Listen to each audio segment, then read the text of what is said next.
If you've ever felt like life keeps hitting you, like no matter how hard you try, something else shows up to knock you off track, this conversation is for you.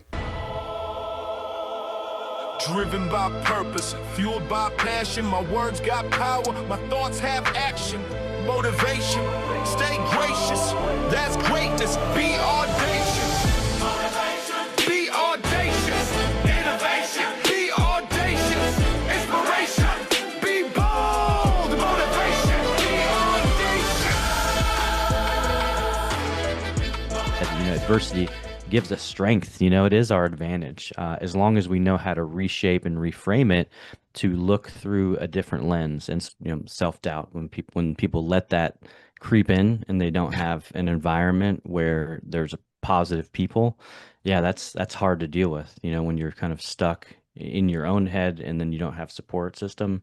Very, very hard. So it's a journey, and when you're blazing a trail, there's going to be bumps and bruises, and the trail is going to be on fire sometimes, struck by lightning. A lot of things are going to happen, but you just got to stay on it. What if the very thing you're trying to avoid is actually the thing that's meant to build you? This podcast is all about helping you unlock your inner greatness and live your best audacious life. And happy to have Jordan Mendoza join us as today's guest. He's a sales leader, an entrepreneur, an author of The Life-Changing Power of Adversity, as well as he hosts a podcast, Blaze Your Own Trail, the Blaze Your Own Trail podcast. So it's really awesome to have him here. He's someone who just doesn't talk about resilience. He's actually lived it over and over again. I think about this conversation, there was a moment where Jordan talked about going door to door as a kid, getting told no 90 times in one day. And instead of letting that break him, he built him into something.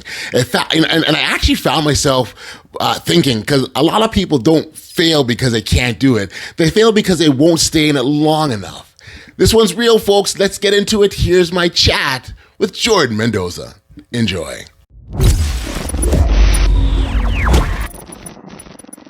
Hey, Jordan, thank you for joining me here today on the Audacious Living Podcast. I certainly appreciate you taking the time out. Thanks for doing this. Hey, my pleasure. Happy to be here, Audley, and looking forward to a great conversation. Well, absolutely. I mean, I've always said that the opportunity to engage in dialogues that potentially can, help individuals in their own lives and get them on a better path, or open up a new perspective or a new insight, it's always a cool thing to be a part of. So I appreciate the opportunity to do that here with you, and so thank you. Much of what we talk about here on this podcast is really encouraging individuals to live that that best audacious life. And there's an analogy that we often use. That we're on our own pathway. Our life is a journey, right? It's the start and then there's our end. So on this journey, along that way, we're going to have our own set of, whether it be obstacles or challenges or pitfalls or things that might derail us, or all. But there's rewards too. I don't make it all bad. There's good stuff that happens too.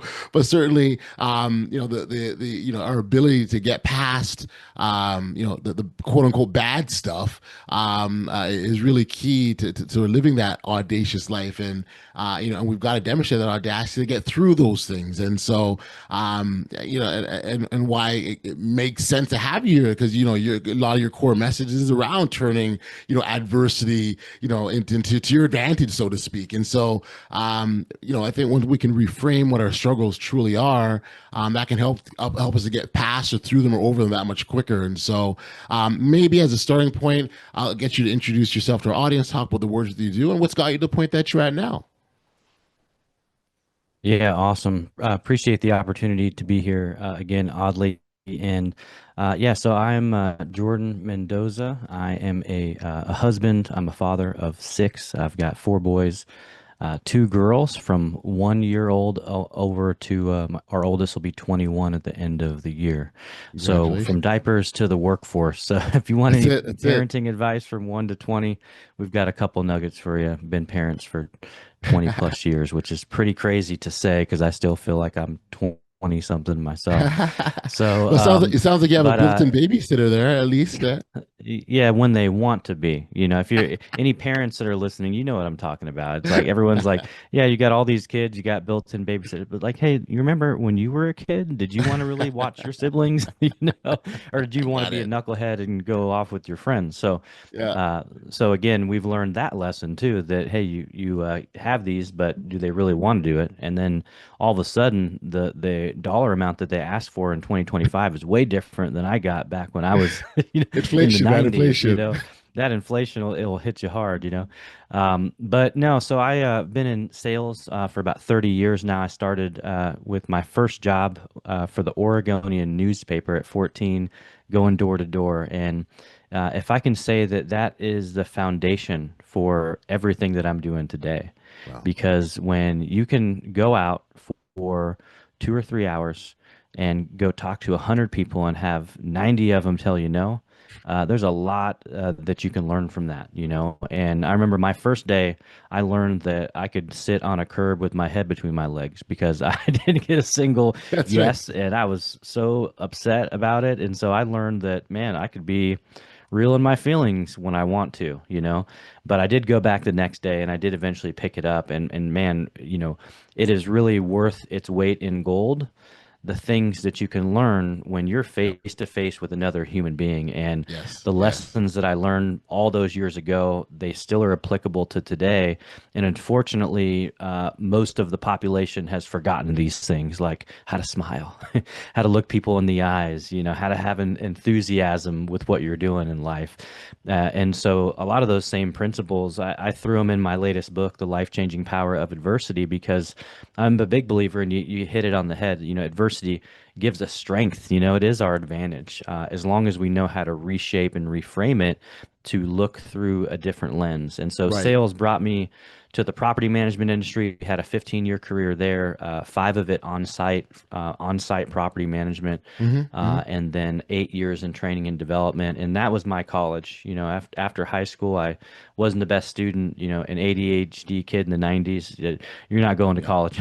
No, Gonna go no. waste someone's money or flunk out. So I knew that I just wanted Did to do we do we sales. even know what that was back then? I'm not even Yeah, I sure. don't think so. Probably not. No, but it's become my superpower today, and it's I and it's love it. really the reason why I have the ability to manage, six kids, heavily active and involved in our church locally. I've got businesses on multiple continents, two podcasts, couple books, Oh wow. and a dog. All right, so we're doing it all and living it audaciously as we can, and That's it. I'm hearing that. for me, chaos is kind of where I thrive. You give me one central focus, like, hey, go take out the trash. It's like, what? I forgot how to do that, right? But you give me a thousand things to do, and There and you I'm go. your guy. So Got you. I love it. No, I love it. Again, I think the way, and I always love when I ask people their stories. I'll say, hey, this is what I'm doing, and I'm always and I'll listen with just awe when they talk about all what they do. And I do this, and I do this, and I do this,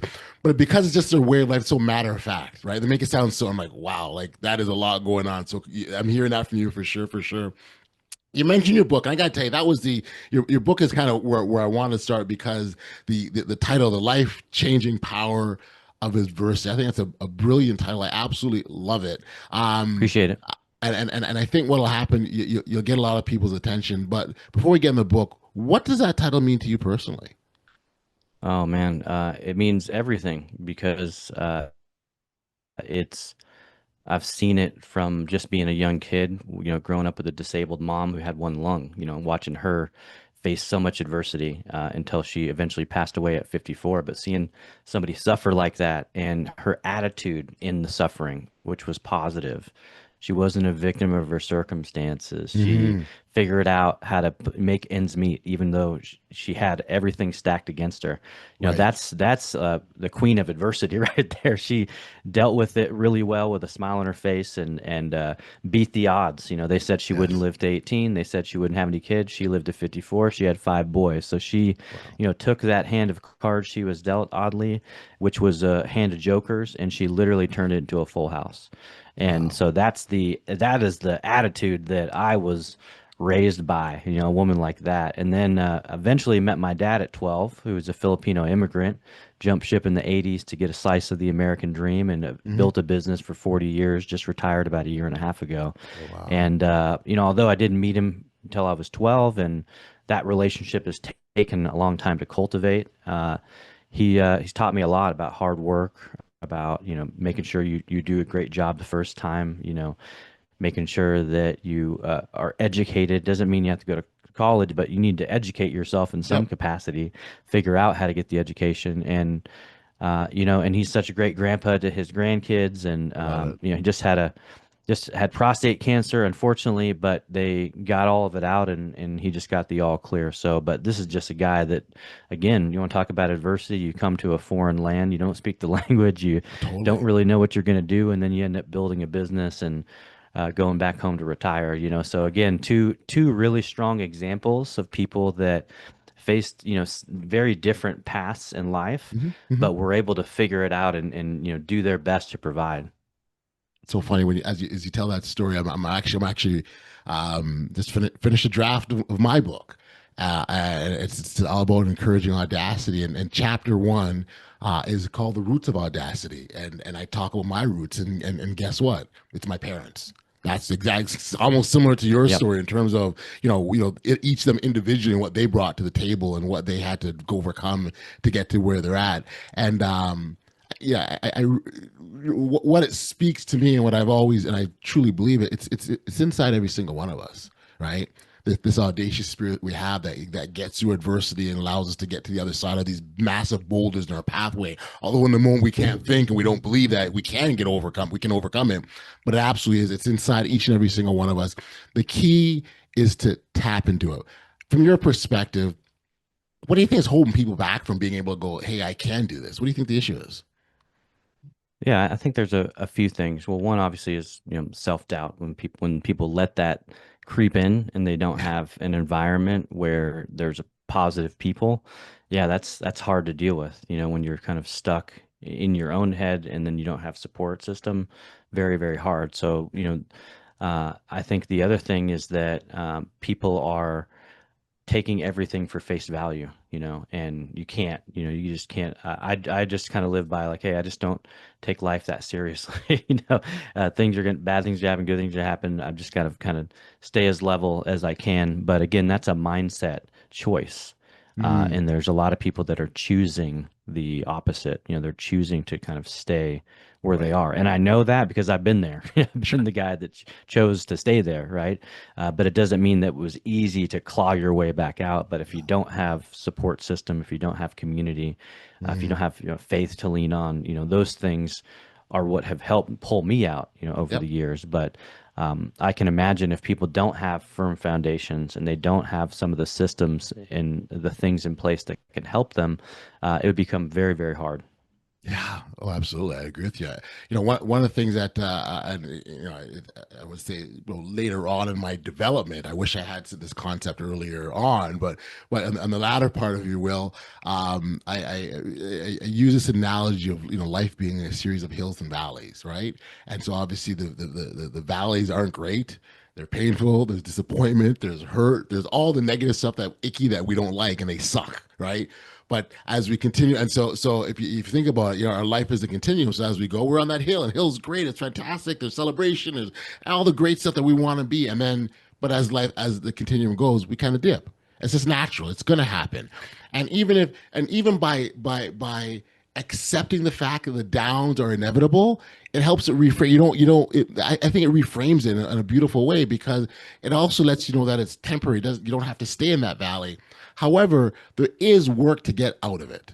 So it's not that I'm in the valley. Okay, how do I manage that? You do have to do some work, but what it does tell you, that analogy, is that it's not forever unless you choose to make it forever. And so there are people that do. Yeah, 100%. Yeah, there's definitely more people that are in self-imposed prisons than Right. actual prisons. Yes. Yes. Yes. And again, whether you believe in something or not, whether you're a faith-based person or religious, but there's I think most people would agree that there's a battle of like darkness and there's a battle of light, and the Sure. things that are of this world that aren't great are gonna want to keep people down and keep you bogged down and keep you weighted down and keep you in fear. And then on the other side, it's people that are encouraging you, pulling you up, trying to show you and lead you to your purpose and what life is really about.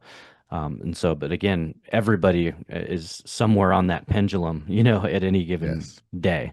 And so we just had to figure out, okay, how do we get in a position to have the right tools and resources around us that we can fight the battle. Right. Yeah.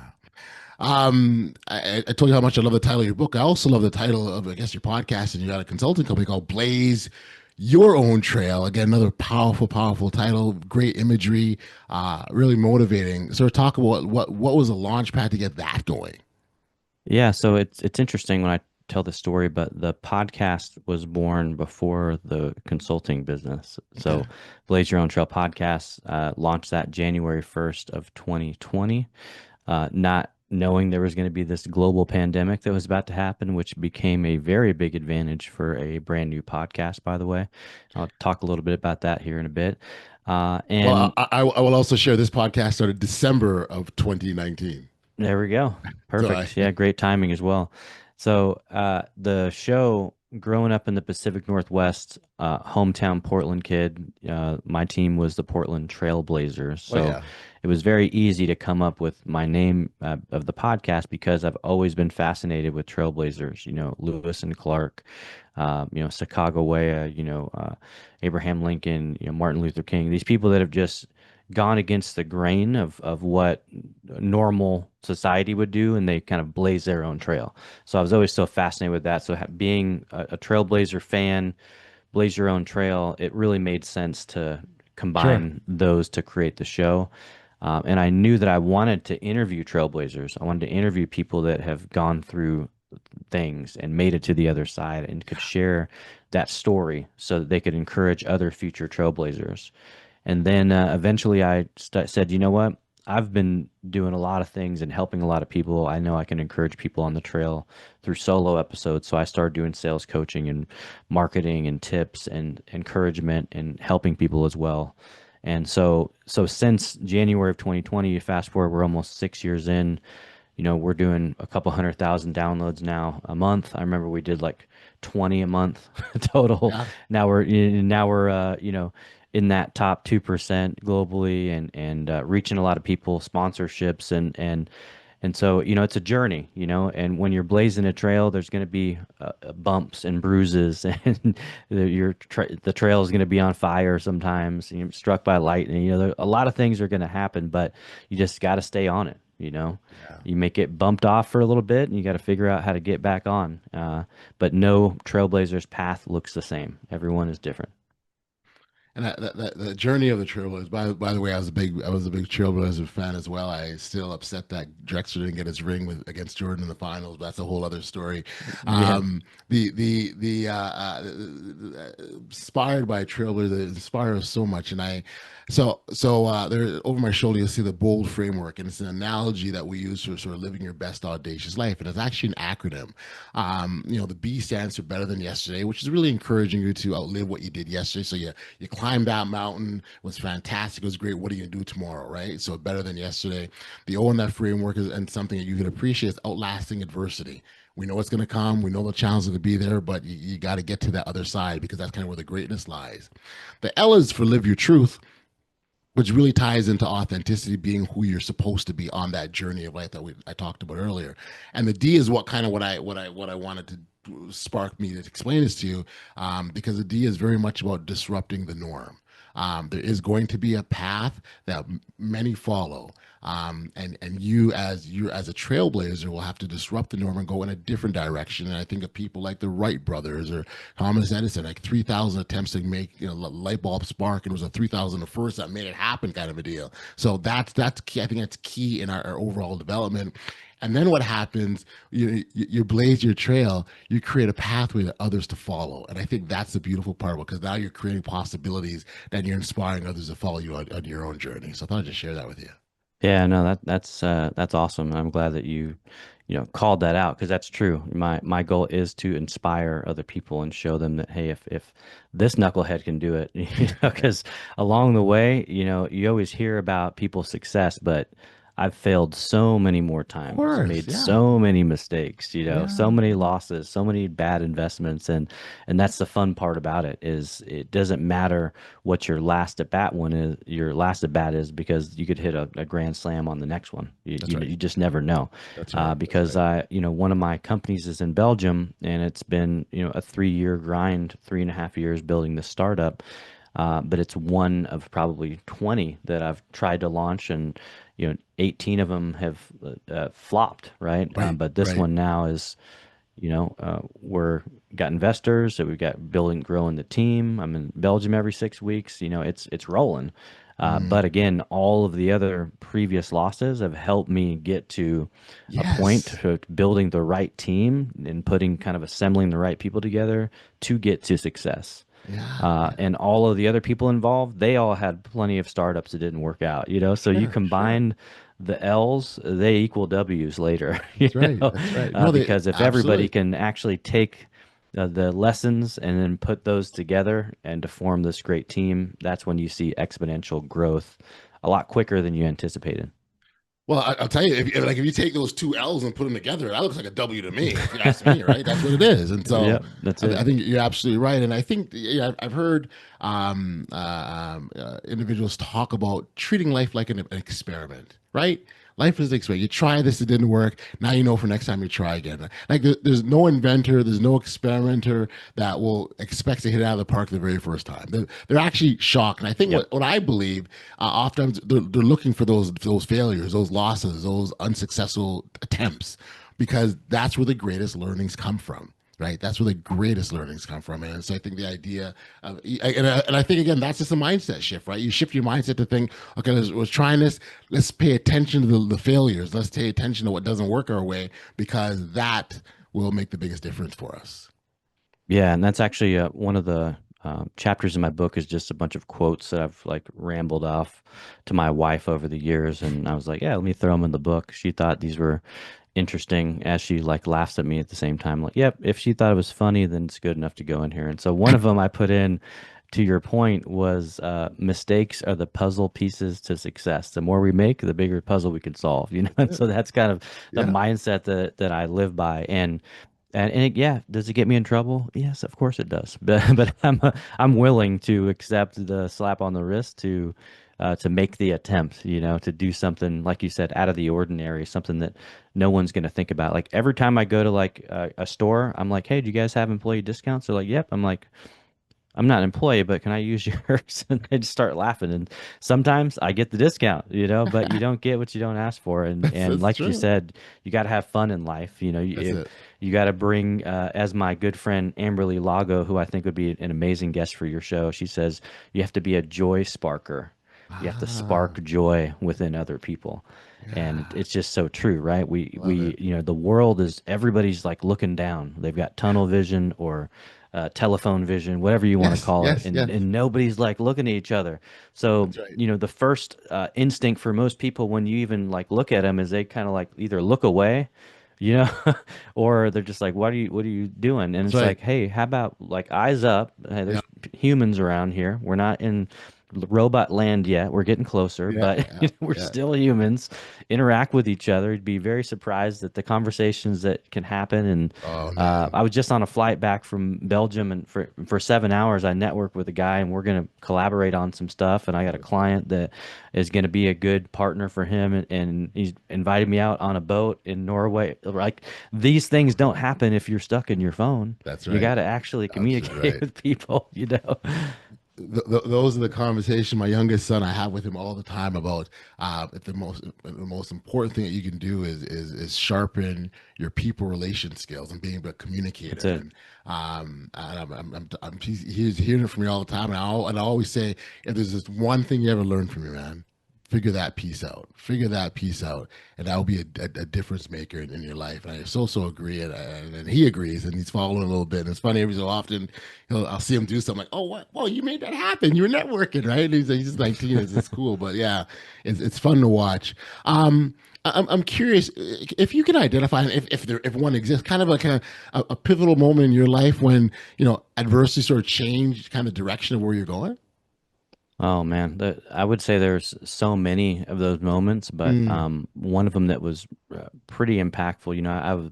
Was active in sports pretty much all growing up. 12 years of baseball, 12 years of soccer, break dancer, a street ball, and still do most of those to this day. But I left Portland, got a sales job.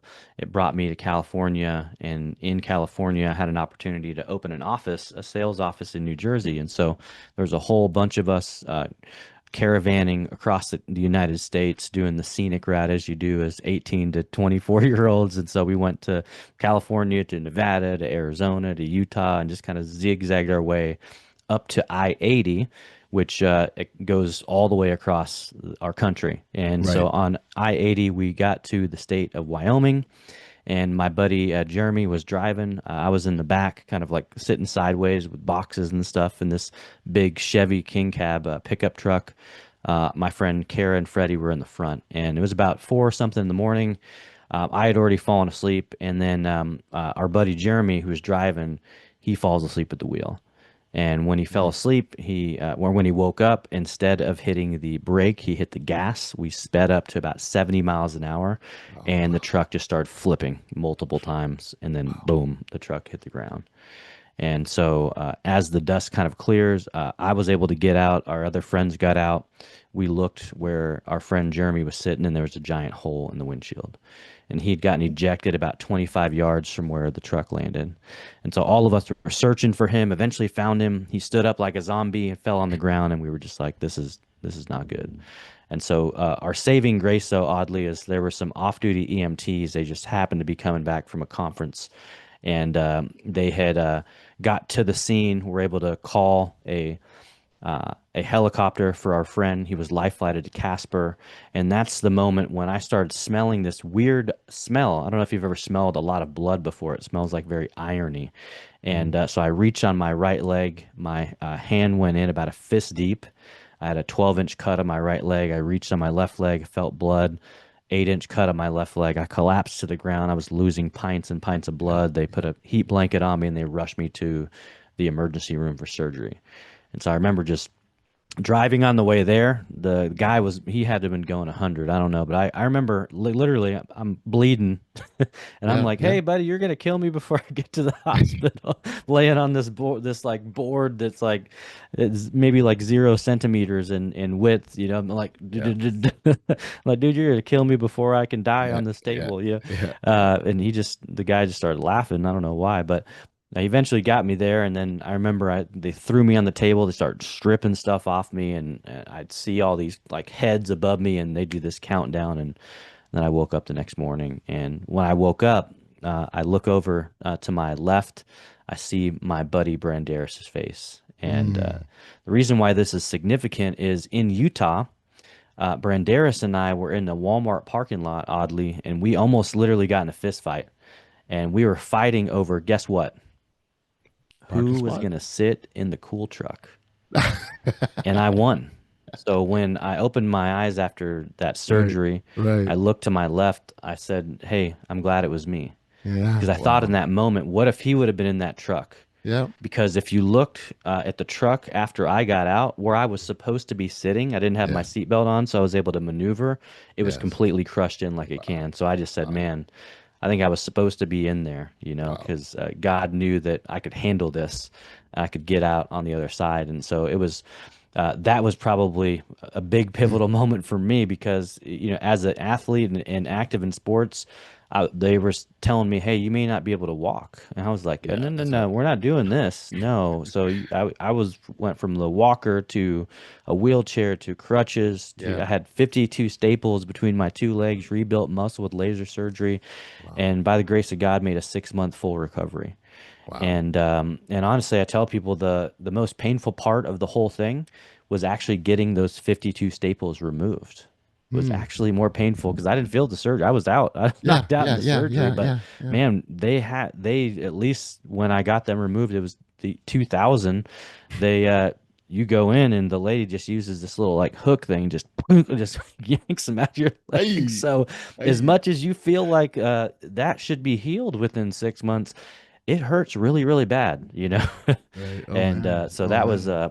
I would say that's a pivotal moment because I mean, I had to fight my way back into doing all the Yeah, stuff that's right. that I loved, right? And the fact that I was able to do it and do it in half of a year, I mean, that's just it's just wild to think. I mean, I was playing basketball within that 6 months, breakdancing again, I was doing everything, and I still at 44 years old, I'm still doing it, you know. So I feel fortunate. Yeah. And people say, "Hey, man, why do you still dance at 40? Why do you?" And it's like because I can. Because you You can. know, you Yeah. know what I'm saying? Like Yeah. there was a potential that I wouldn't have been able to do this. So when I do it, you better know I'm going all out, and you're going to Yeah. see energy and joy and passion because there was a potential that I wouldn't be doing it at all. Is this why you say that adversity is your greatest teacher?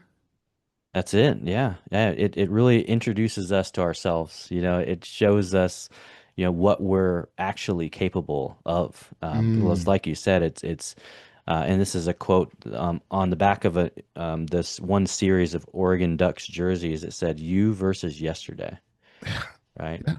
It's you versus Yeah. yesterday. Yeah. What are you going to do? You know, are you going to get better? Are you going to go backwards? You know, there's only a couple of different directions. Okay. So bearing that in mind, how can people start to see it sort of that way? Like, that adversity is here to teach us instead of it's something to be afraid of or be upset about or hate. Like, how do people reframe that? Yeah, it's all about perspective. You know, everything's about the lens that we're seeing it through. And one of Hmm. I'll give you another quote in the book that I know will add value to people, especially if you're struggling and you're trying to figure out what's the good that can come from this. I think a lot of people wrestle with that. And so the quote is, "The struggle might be real, but the good news is that every struggle comes with a free gift called a lesson." And so it's our job to extract what that lesson is and how can we Yeah. leverage that moving forward. And that's it. I think there's a part too, a part of this that we really almost need to pause in those moments, right? Because it's really easy. Something happens and you want to jump into it and figure it out. Something there are those that will want to take that approach and want to figure it right away. Others want to curl up in a ball and feel sorry for themselves. That happens too. But I think in either instance, it's really important that you take a moment and calm, because even from a physiological perspective, if we're heightened and excited and whatever, we're unable to make rational, sane, calm decisions. So we need to slow it down, turn the temperature down a little bit, catch our breath, maybe some breathing techniques, some exercises, let the emotions pass. Because after the emotions subside, then you've got the situation and a rational viewpoint can deal with it much more effectively. Yeah, I agree with that. Yeah, where if you're doing things with haste, it usually doesn't end well. You know, it ends up you either verbally have an outburst, you digitally have an outburst, physically you have an outburst. You know, there's typically something bad that's going to happen. So I think you hit it on the head. We have to pause, and you have to take a moment, take a walk, take a breather. Yeah. You know, get a glass of water, splash your face with something cold. You know, like change your environment. Staying in the same environment when emotions are heightened is never a good thing. Take it from a guy that's been in a 20-something year relationship and has Sure. made that mistake a bunch with spouses and kids. And, you know, again, you have to be self-aware. We have to understand in that moment, how are we feeling, be able to process it. Or else, again, you're going to make a decision that you're probably going to regret. And again, if you're feeling squirrely, go for it. But I'm sure Audley will tell you as well. Not doesn't end well for us typically. Yeah, I know you need to definitely slow it down and take your time. It's And I've made a ton of mistakes too, right? Like I don't stand here as like, hey, the poster child of perfection, because I don't even think that exists, and I don't want a perfect life. I just want a happy, fun, good life, and that happens because we create it. And I think that's really important. But people to understand is that we have the ability to create the type of life that we want through the choices and our actions that we take. We just got to make them, right? It's like curling up a little ball, right? That's the key. 100%. Yep. Got to be moving towards something always. You also spend some time sort of in the leadership space as well too, encouraging effective leadership. How did that come to be? Was that something that naturally appeared or it made sense to you? How did that start up? Yeah, so I started like in a leadership role at my first one was at 18 years old. Became a sales trainer, and Okay. I've been in leadership roles for a very long time. I think the largest team like that I had was about 20, a team of 24 on site, and then I've had regions of 300 plus people, and so leadership starts from the top down. You have to lead by example. And when every team that I've ever led, my goal is always to have them in a different place that they're at within a year from the time that I meet them. So what does that Mhm. look like? It means that you want to encourage them, you want to build them up, you want to also correct them if they're going down a path that probably not going to be advantageous for their growth. But most importantly, you have to invest in people. And my goal was always to duplicate myself. So if I was a leasing professional, I wanted to bring up other people. If I was an assistant manager, I wanted to teach those leasing my role and cross train them so that they could advance. And I wanted people to actually excel because that showed my ability to lead. Mhm. Not just trying to be like, hey, I want to get to the highest level and all of you just stay down there and Yep. and do that, right? So, but again, it's a more of a servant leadership style that I've always had, and that's Yes. always it's team first mentality, and I want to make sure that everyone feels like they're part of a team. That's super important. They Mhm. know they can come to me if they've got beef with each other. We're going to figure this out. Not Yep. all conflict is bad. We have to figure out what's the root cause, which is typically it's people are humans and they're going through things that aren't even related to the context of work, but we have to figure out we got to get there first, and that only happens through active listening and Yes. conversations and being willing to invest in people. And those things are so important, particularly in this. And we talked earlier about the being in their phones or on their screens and not communicating, right? Like so, being able to do those things in this on what I will call a noisy world, right? We're in a noisy world. There's lots going on. There's distractions. There's everything happening all at once, and so to be able to take that time as a leader to zero in on that person and focus and take the time to listen and hear and understand and show empathy. It's hard. It's harder now than ever before, right? So I think it's an important message for leaders today. Yeah, and listen, there's been plenty of great leaders I've had, some not great leaders that I've had, right? So we learn from both sides of the coin. And I've also had, a company that I was with 15 years that invested in me to be able to get things like certifications, Myers-Briggs, sales Mm, enablement. I taught a 6-month leadership program that we leveraged strengths-based leadership. So dove into strength finders, had people take those assessments, yep. start understanding themselves and how to leverage it, taking the EQ assessment, having people understand the 4 buckets and where they are and how they can grow and grow those EQ muscles. And Yes. when you start tapping into that, into the professional development side, where you give people the chance to take an introspective look at themselves, that becomes worth its weight in gold. And so that's Mm, really where I started to see a lot of value in the coaching ability that I had was, you know, having people say, "Man, like my relationships are better at home now with my yeah. kids. I'm my coworkers and I Beautiful. don't fight anymore." It's like people remember that, and it's Yes. so Yes. meaningful because if we're stressed out at work or at home, then one of the two is going to be impacted, so if we can Yes. figure out like how do we actually create a better environment, then that's going to be a lot more conducive to success. and you talked about coaching, and so you also coach leaders, right? That's part of your consulting company that you work that you do, and really it's about sort of turning that potential, if you will, into performance. And I think that transition from one to the other is probably the biggest gap for a lot of people, right? Being how do you get over there?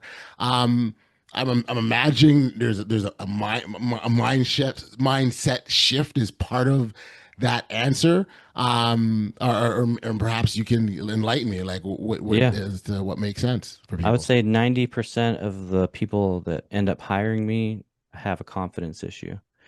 Um, and that's pretty much almost everybody has a confidence issue, and it stems from something a lot deeper than just they don't know how to talk about their product. Of course, they know how Right. to do that. It's usually, hey, I'm going through this, someone's ill, divorce, stuff with their kids, and so we got to figure out how to.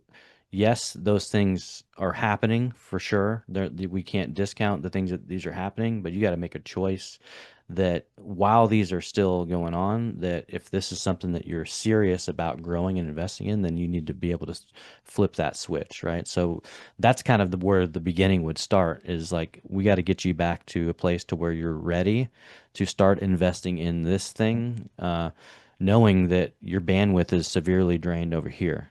Okay, so Yes. it's kind of acknowledging that, and then once they get back to clear, like a more clear headspace, because usually those folks are very cloud. It's like they don't know their today from yesterday, and they're Sure. so foggy because I know I've been there, and so we just got to get them to see again, right? And then once they can Gotcha. see again, then we can start to build their confidence back. Get them some Mm. micro wins. Yep. To show them that they can do it. Remind them, thinking about the successful times.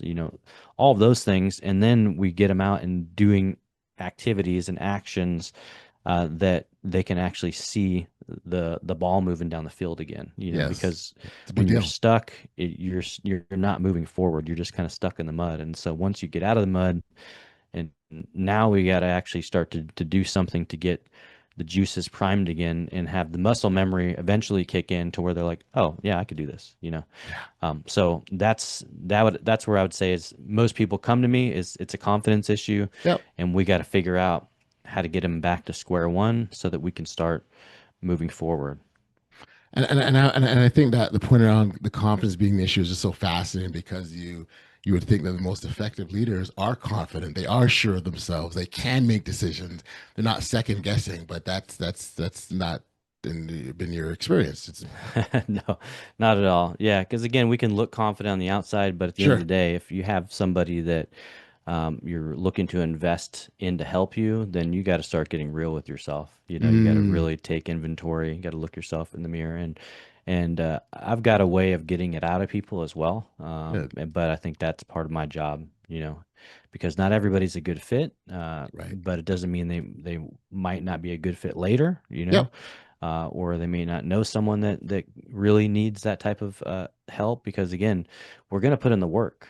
That at the end of the day, like you can't move forward by going backwards, right? That's Now right. you can look in the past to gather some intel, but we can't stay there. We can't dwell there. We just got to grab some stuff There you go. and then Yeah. figure out how to push forward.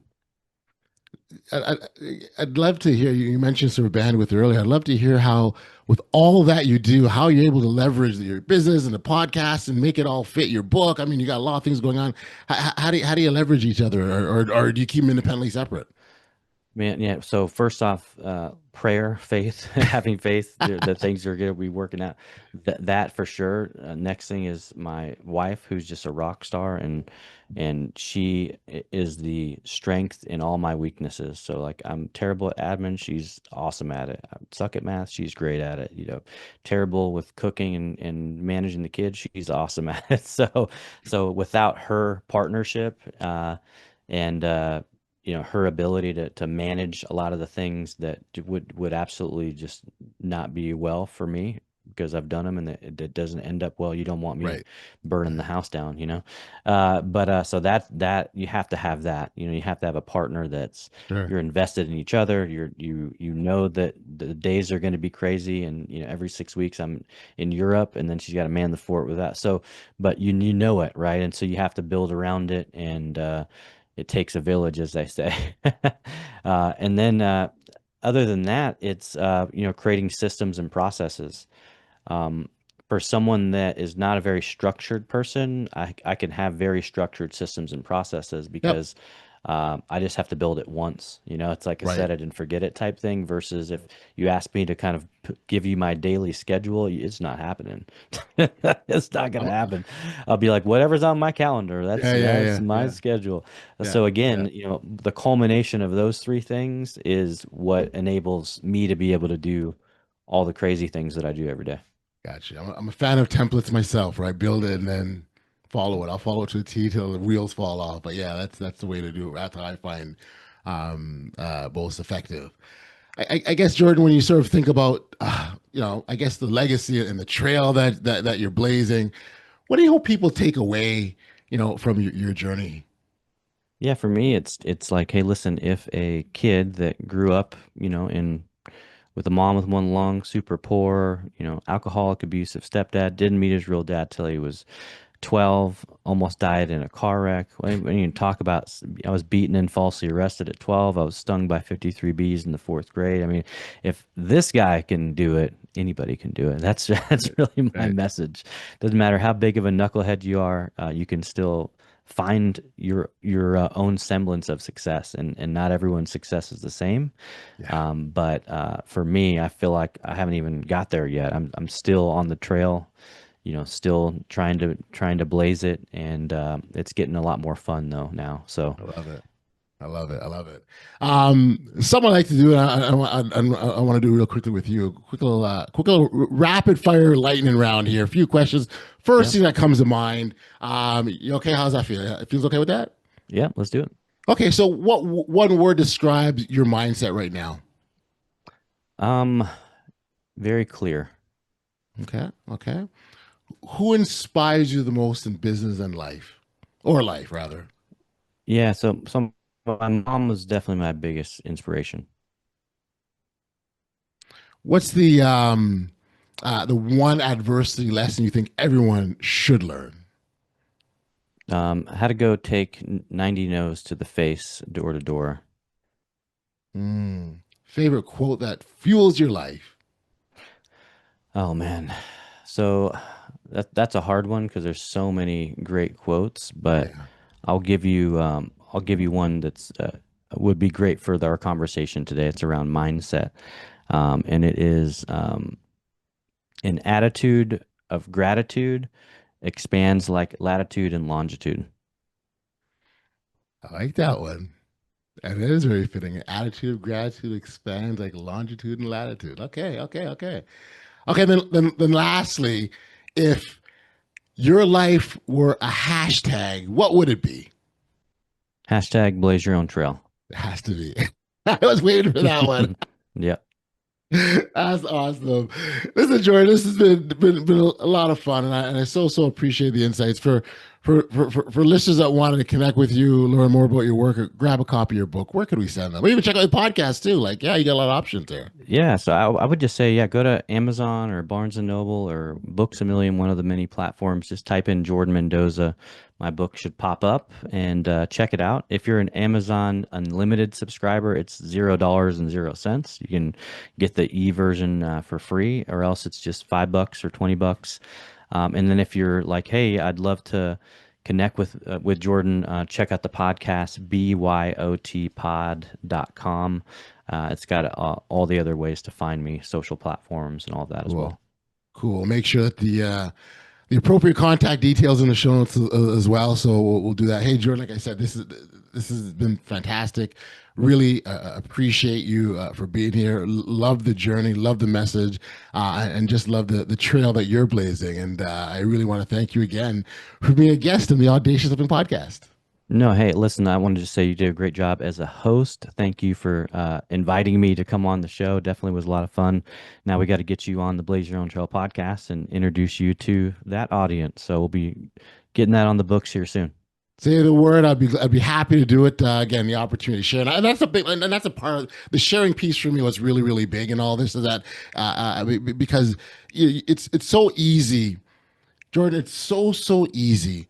You're going through something, and you think nobody on the planet has any idea, has any feeling, has no inkling what it's like, and suddenly you tell your story, and you hear someone go, "Oh yeah, that was my problem last week." And you know what? Here's what I did. And oh, by the way, do this. That's even easier. 'Cause I messed up doing and now you're like, oh, you are like me. Like I'm not alone here, right? And that feeling, Yep. that feeling of isolation when you're in the midst of a problem, it's so debilitating, and actually it compounds a problem even worse. But when you have others that are open and the key is being willing to share, and that's what you've done through all your work, your book, your podcast, your businesses, the coaching work, as a father raising a family of 6 kids. Like all of these things are part of the journey that can help others. So again, congratulations for that. Thank you for that, and then I'll keep going, my friend. Keep it going. Yes, sir. Appreciate you.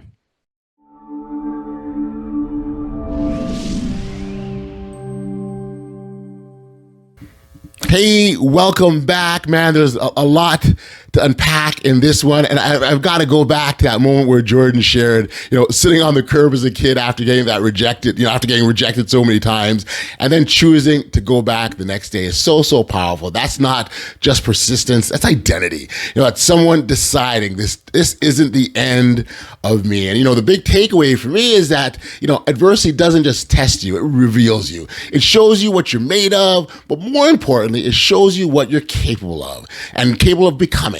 And when Jordan talked about that car accident, surviving something that easily could have taken his life, and then choosing to live fully because of it, that one hit, man. That was a big deal. Because how often do we take things for granted that someone else almost lost? And I think that's where this connects to. There's something bigger. It's one thing to go through adversity, but it's an entirely other thing to use it. It's time for an audacious insight where we take a quick look at something happening in the real world that reflects the power of bold thinking and intentional action.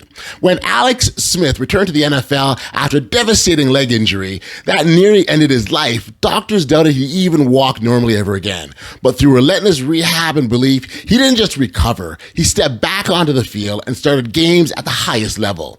His comeback wasn't about football. It was about refusing to let adversity define the final chapter. Adversity doesn't decide your ending. Your response does.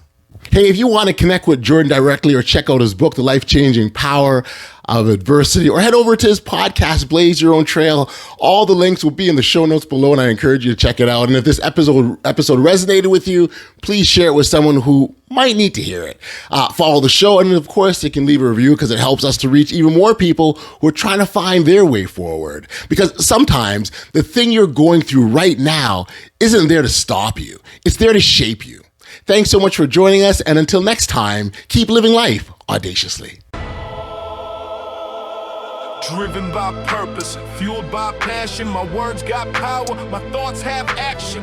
Motivation, stay great.